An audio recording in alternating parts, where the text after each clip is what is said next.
Welcome to the Elite BSC podcast, where our entire focus is helping commercial janitorial contractors succeed. You want a growing company, a thriving team, and healthy profits, and we are here to help. My name is Jordan Tong. I'm the founder of Elite BSC, a company dedicated to helping janitorial companies grow and thrive. I also serve as CEO and one of the owners of France Building Services. France is a janitorial company employing nearly 600 people.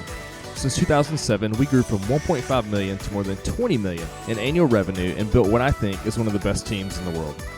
The goal of Elite BSC in this podcast is to give owners in the industry a vision of where their company can be and the information and tools to get there.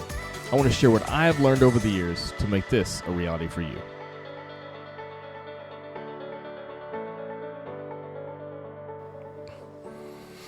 Hey, in this episode, I want to break down a common question that comes up frequently when we're talking about sales, and particularly salespeople in our organizations. This has come up we've done multiple sales workshops, and had salespeople come in and owners come in who have salespeople on their team. It's come up in peer discussions, and I've seen this also just in doing interviews and helping other people think through their sales processes at their company. And the question is kind of this, or the issue is, once a new account is sold, how involved should sales remain in the ongoing upkeep of that account? So does sales stay active and involved, or do they back away and go do something else and let operations do their thing? And I personally think in our industry that mixing sales is sort of giving away the punchline here. I think mixing sales and account management roles can create confusion, can slow growth, and really distract the sales reps from adding value at key points for the organization, adding value in the key areas, I guess, that they're hired to add value to. And this is common, and the reason why this question comes up is because when you say someone is in sales, it can mean a lot of different things. And there are some products or services where the sales and the execution of the service are bundled into one. It's one person that's handling both of those. So one example, and this is the selling of a product, but it's, but I think it gets the point across. Like pharmaceutical sales, it's something the pharmaceutical sales rep is constantly visiting doctors' offices, introducing them to new medicines, providing information to them, answering questions, dropping off food, all that stuff. But they're trying to generate ongoing sales for that particular product that they're selling, and so they have to maintain a relationship with that customer to generate an ongoing sale. So it's almost like a constant sale that's happening. But in our industry, once an account is landed, it doesn't really require ongoing selling, right? Once you land the account, you typically got it for a few years. And whether or not you keep it is not going to be based on how well you can sell them on an ongoing basis, but really how well you service them, how well your operations team does in taking care of that account. And so I think that's where those lines can get blurred, but I think our industry is different, and there's others like ours that make it to where sales don't need to be involved here. And let's maybe just unpack this a little bit more. Let's touch on a couple things related to this. I think that sales, again, I'm speaking specifically now in the janitorial industry. I think that sales and operations, like in terms of staff on our team, so sales staff, ops staff, they serve very different purposes in our organization. And again, we know this, but I think the divide between them is pretty significant, and I don't think there's a lot of overlap. Sales exists to bring in new business. As Dave Ramsey would always say, it's the go out and kill something and drag it home and feed the family and then go do it again. And in many ways, that's what sales is doing. They go out, they have a mission, they find a new account, they land it, they bring it back, hand it off to operations team. Now they got to go do that again.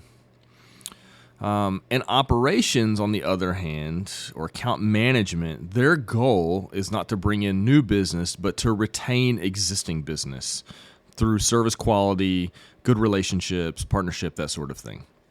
And so having these two functions in our company are both necessary, but I think they're distinct and need to remain distinct.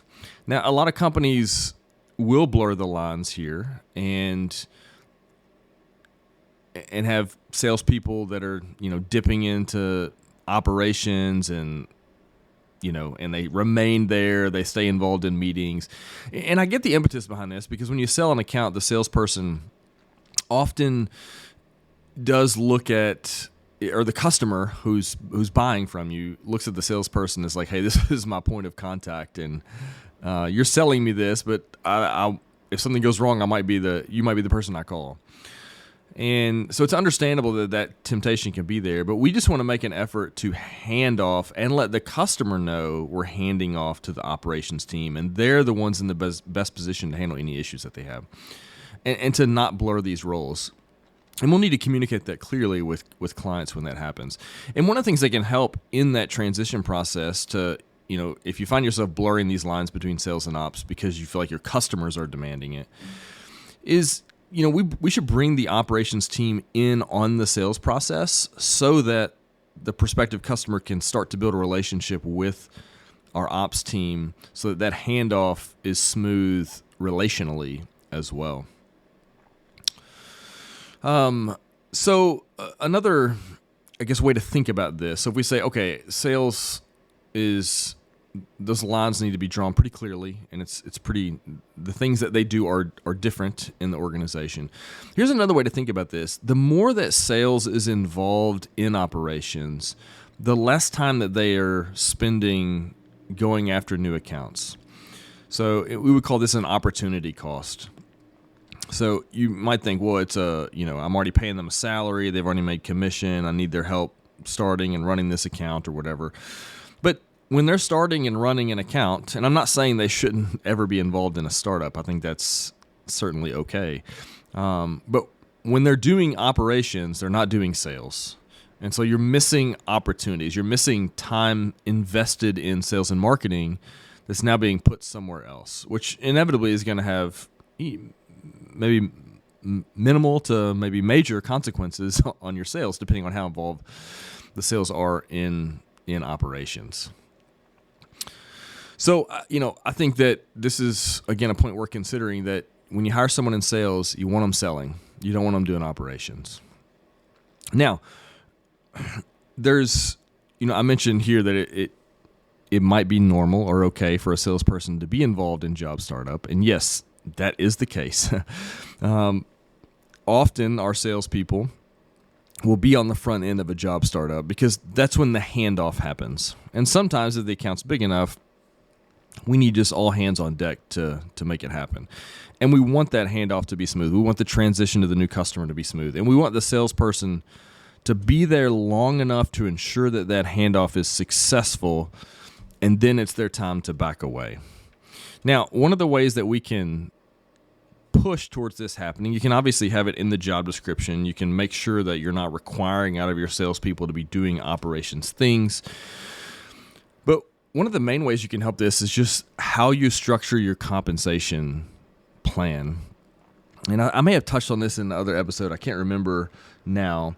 But we want our compensation plans for our salespeople to incentivize the kind of behavior that we want. So if we're incentivizing our salespeople on contract renewals or project work upsells or, that kind of thing, that's going to incentivize them to stay involved with the account and try to sell extra services, etc., and maybe distract them from trying to land new big contracts that you might want for your company. Whereas you could compensate someone, and this is what I would encourage you to do.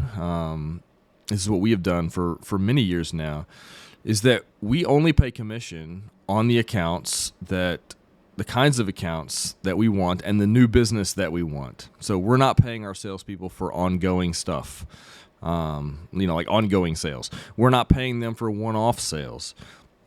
We want contractual revenue. Now, you think, well, you're restricting my salesperson. They can't make commission on this or that or whatever.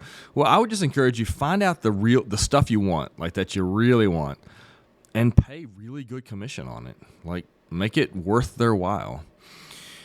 And one of the things that we've done in that is I think we have a good base salary that's livable, but hopefully our salesperson is hungry and wants more than that. And this may be a 60-40 split or something like that is what that ends up being. 60% base and 40% commission. and we want them to be hungry for that. And one of the things when we do the payouts, so we're paying only for the kinds of accounts that we want, contractual stuff. Operations handles all the contract renewals and ad services and one-off things and all that. And we pay commission over the course of the first 6 months. And some people do it 3 months, whatever. But the idea is that we want our salesperson in tune with that account during the first 2 or 3 months to make sure everything goes smoothly so that they have some skin in the game early on. Because we pay all the commission the day the account closes, maybe before we even get started or our first paycheck. Well, the customer could cancel us after 30 days and we've paid a fat commission on an account that we no longer have. And so we want the salesperson to be involved a little bit early on and then have an incentive for, making sure we're getting paid by that customer, make sure the handoff is smooth, that things are going well, that everything you promised in the sales process is being executed on the operations side. And so that involvement is good at the beginning, but I don't think it needs to last forever. And I think you could structure your compensation in such a way that you get the right balance of that out of your salesperson. So I guess I bring this up is that we wrote an article on this many, many years ago. And as we have gone through sales interviews, we did one, maybe a year ago, went through a round of that. It's always something that comes up that probably half of our applicants, maybe 3/4 of them, have been involved in ongoing sales, the recurring revenue that they keep reselling. And what we're looking for and the way our companies are organized is just we're looking for something a little bit different than that.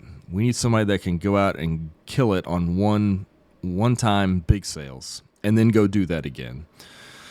And so we need to look for the right person to do that. We need to make sure that we have that as our expectations for the various jobs in the company, that sales does sales and ops does ops. And we need to develop compensation structures that drive that behavior in the organization. I think when you do that, you're going to see greater sales and greater accountability and responsibility in both sales and operations as they both work to achieve success in their given silo in the organization. So I hope this is helpful. You can always reach out to me if you have questions, follow-up questions, and need help with any of this kind of stuff. I'm always happy to do that. Jordan@elitebsc.com, and we'll see you next time. If you found the information in this podcast helpful, please like and subscribe on whatever podcast platform that you're using. If you would like more resources or help to grow your cleaning company, head over to elitebsc.com. We have loads of articles, videos, free tools, coaching options, and a lot more. If your company is greater than $500K in revenue and you want to take your learning experience to the next level, check out our mastermind group. You can learn more about that at elitebsc.com/mastermind.